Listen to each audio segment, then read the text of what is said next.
ایک صاحب پوچھتے ہیں کہ بوسیدہ قرآن کریم جلانا جائز ہے یا جائز نہیں ہے؟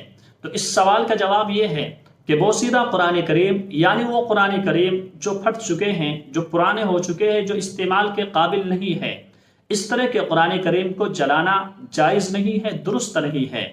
بلکہ اگر قرآن کریم پھٹ جائے یا پرانا ہو جائے، استعمال کے قابل نہ ہو، تو اس طرح کے قرآن کریم کو کسی پاک اور صاف کپڑے میں لپیٹ کر کے قبرستان میں یا کسی بھی ایسے مقام پر دفن کر دیا جائے کہ جہاں پر اس قرآن کریم کی بے حرمتی نہ ہو۔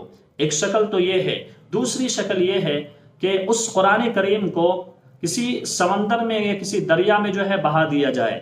دریا میں اگر بہا دیا جائے تو بھی جو ہے وہ جو ہے پانی میں جا کر کے جو ہے وہ گل جائیں گے اور جو ہے وہ ختم ہو جائیں گے۔ قرآن کریم کو جلانا، یہ دینی کتابوں کو جلانا، یہ بالکل بھی جو ہے نامناسب ہے اور بالکل بھی جو ہے درست نہیں ہے۔ کیوں؟ اس وجہ سے کہ ہم ایک ایسے ملک میں رہ رہے ہیں کہ جہاں پر یہ چاہتے ہیں بعض حضرات کہ قرآن کریم یا اس کی دینی کتابوں یا اس کے مقدسات کی بے حرمتی کی جائے۔ ایسے مقام پر اگر ہم قرآن کریم کو جلائیں گے تو پھر جو ہے دوسرے لوگوں کو ایک موقع اور ایک ثبوت اور ایک دلیل فراہم ہوگی کہ جو ہے جب مسلمان قرآن کریم جلا رہے ہیں تو ہم کیوں نہیں جلا سکتے ہیں۔